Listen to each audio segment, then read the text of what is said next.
Cara, eu venho de família humilde, né? Então lá em casa éramos em quatro. Eu, meu pai, minha mãe e minha irmã. E tudo muito contado, né? Sempre com algumas restrições, mas a questão da educação dentro de casa sempre foi primordial. E eu tive a oportunidade de estudar em colégio particular. Minha mãe era manicure, meu pai era pescador. E tudo que minha mãe ganhava ali dentro do trabalho dela, ela fez questão de pagar uma escola particular. Até o momento que ela não conseguiu mais pagar e, graças a Deus, né, e o esforço da minha mãe, a gente conseguiu uma bolsa na escola e até hoje eu sinto os benefícios daquele período que eu estudei nesse colégio particular. Eu sempre via as crianças ali lanchando, né? Tinha uma empresa que fornecia lanche e vinha tudo bonitinho. Eu lembro que era uma sacolinha assim de papel pardo e a gente não tinha condição de comprar, né? E eu comecei a perceber ali que o dinheiro fazia parte da vida das pessoas. Eu tinha, acho que por volta de 4 ou 5 anos, e comecei a entender que o dinheiro proporcionava certos tipos de coisa na vida das pessoas e a gente não tinha acesso àquilo dali. Até que o momento eu comecei a pegar alguns brinquedos que eu tinha em casa e levava para a escola para poder vender. E as crianças compravam, né? Então, com esse dinheiro, eu comprava, cheguei a comprar lanche, comprava doce, até o momento que minha mãe descobriu. E aí ela brigou comigo, né? Olha, eu tinha, acho que por volta de 12, 11 ou 12 anos, eu peguei emprestado com minha tia umas carrocinhas de churrasquinho. Só que era bonitinha, tinha vidro e tudo mais. Eu comprei alguns doces, né? Peguei o dinheiro emprestado com minha mãe e depois acabei devolvendo a ela, porque lá em casa sempre foi assim. Minha mãe emprestava dinheiro mesmo quando eu era criança e eu tinha que devolver. E isso me ajudou bastante na minha vida ali, né? Adulta. E me ajuda até hoje. E eu montei essa carrocinha de doce e comecei a vender. Eu empurrava ela para o portão da minha casa e comecei a vender para as crianças ali. E até as pessoas que passavam acabavam vendo uma criança, né, vendendo doce e acabavam comprando comigo, achando aquilo legal. E eu, naquela coisa de ver o dinheiro entrando no caixa ali dos doces que eu vendia, acabei não comprando o estoque, né? Eu tinha um objetivo para comprar. Eu não lembro que se foi um brinquedo, se foi alguma coisa assim. Eu juntei o dinheiro todo e comprei o que eu queria. E aí eu esqueci de repor o estoque.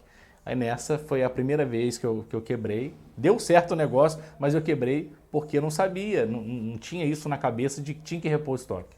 Já depois de adulto, eu abri um depósito de bebidas e eu comecei a vender muito bem. Comecei a vender e no mesmo período que eu montei esse depósito de bebida, eu trabalhava numa loja. E o dinheiro começou a entrar. E eu falei, cara, em 3 anos eu consigo ali o meu objetivo, que naquela época era comprar um carro. E nesse vai e vem, a gente trabalhando no depósito ali, eu acabei tirando um foco um pouco daquilo que eu precisava ter dedicação, que era o depósito de bebida, e trabalhando numa loja de roupa, que eu vendia muito. Eu sempre fui de vendas, então eu conseguia lucrar bastante naquilo dali. Eu acabei fazendo uma conta. Eu falei, pô, se eu ficar aqui durante 3 anos, eu consigo alcançar o meu objetivo. Que naquela época era um carro e um terreno para poder construir uma casa. E nessa que eu acabei tirando um pouco do foco da onde eu deveria ter colocado ali minha energia, que era no depósito de bebida que estava dando certo, e eu acabei sendo roubado, né? Peguei na mão de funcionário.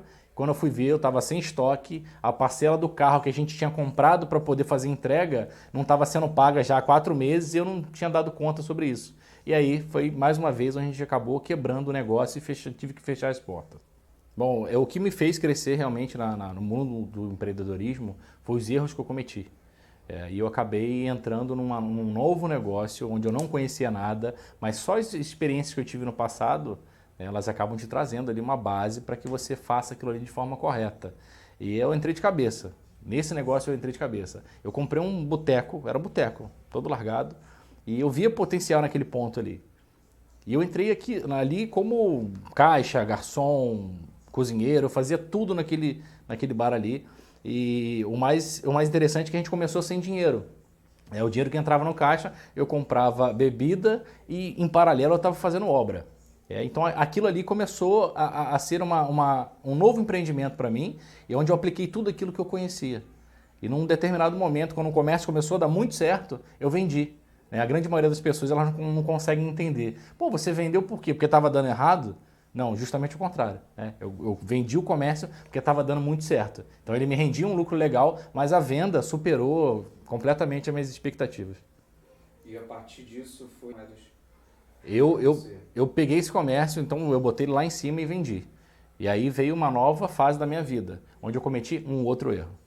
Eu acabei pegando todo o lucro que eu tive nesse bar, na venda desse ponto, e fiz duas obras ao mesmo tempo. Então era uma coisa que eu não conhecia, eu não tinha, né, o conhecimento de obra. Eu acabei gastando muito mais do que eu tinha planejado. E aí chegou um certo momento que eu fiquei sem grana. Eu não consegui nem levantar minha casa, muito mal tinha parede, só tinha um alicerce, e eu tinha um terreno onde eu construí uma loja. E a loja também não ficou pronta. Então eu fiquei sem dinheiro e sem casa. Então, nesse momento, nesse período que eu fiquei em casa, a gente começou a fabricar bolo, eu e minha esposa. Então a gente passava a madrugada inteira fazendo bolo, entregava de manhã e à tarde ela saía para vender bolo no centro da cidade. Num determinado momento, eu estava num clube de pôquer onde eu vi falar de Bitcoin. E aí eu achei aquilo meio estranho, moeda digital e tudo mais. Só que eu sou um cara muito curioso, né? Então, aí eu quero saber como é que as coisas funcionam. Como é que funciona de fato isso? Eu queria achar o erro. E aí é onde eu conheci o Bitcoin. E aquele ponto ali foi um ponto chave na minha vida, onde tudo começou a mudar novamente na minha vida. Eu passei 4 ou 5 meses estudando sobre criptomoeda. Não só Bitcoin, mas como as outras criptomoedas. Eu comecei a entender como a coisa funcionava e achei super interessante. Eu não conhecia ninguém que tinha investido em criptomoeda aqui na minha cidade. Eu acabei conhecendo pessoas através da internet, né? Nos grupos de WhatsApp, fora do Brasil, aqui dentro do Brasil. E eu comecei a ter a ideia de como o mercado funcionava em paralelo à tecnologia. Então, depois desse período todinho pesquisando, me dedicando, passando ali noites em claro para saber como funcionava, eu tive a oportunidade de colocar um valor ali em Bitcoin. E na época eu coloquei R$ 2.000 em Bitcoin e esperei ali. E acabei pegando uma alta interessante em 2017, onde mais uma vez eu modifiquei minha vida com apenas uma tacada. Não foi a maior realização que eu tive com Bitcoin, não, com criptomoedas, de modo geral. Mas foi a principal, a que mudou realmente a minha vida, o patamar que eu estava vivendo. E até hoje a gente sempre está buscando investir de forma consciente, né? E entender cada vez mais o mercado, como ele funciona, né? Tanto o mercado como as tecnologias das criptomoedas. A maior realização que eu tive em criptomoeda foi em 2017. Eu já tinha investido em criptomoeda, Bitcoin, né? Conheci as outras criptomoedas e eu fiz investimento numa criptomoeda que ela multiplicou por 35 e nesse mesmo período o Bitcoin triplicou de valor. Então eu consegui, com muito pouco dinheiro, construir a minha casa, né? Ter um lugar ali para minha família e naquele momento a gente acaba mudando de patamar. Olha, investir em criptomoeda, a primeira coisa que tem que fazer é investir em conhecimento. Ter conhecimento daquilo que você está fazendo e separar um dinheiro que não vai te fazer falta, para que você invista e não precise dele no curto prazo, nem no médio prazo. Porque a tendência é que se você precisar de dinheiro e não tiver uma reserva de valor, uma reserva de emergência, você vai tirar do seu investimento. E costuma ser sempre quando o investimento está desvalorizado. Então você acaba perdendo aquela subida que as criptomoedas dão e quando sobe, ninguém segura. Eu acho importante o investidor que está chegando agora, ele ter paciência, ele entender tanto quanto funciona o mercado, quanto funciona a criptomoeda, a tecnologia das criptomoedas, que são coisas diferentes. O mercado onde você tem o preço e a tecnologia onde você vai analisar ali o valor. Então, tanto a análise fundamentalista quanto a análise técnica, que é onde você aprende a ler os gráficos, o movimento dos preços, você precisa entender um pouco sobre isso. Você não precisa ser um expert, mas saber como funciona e de que forma o preço sobe e desce é essencial para você ser um investidor de sucesso. Hoje eu sou trader e investidor. A minha cabeça funciona de duas formas diferentes. Eu opero no mercado e sou investidor. Então eu preciso tomar cuidado, tanto numa operação de curto prazo como numa de longo prazo. Então eu vivo exclusivamente do mercado de criptomoeda há alguns anos.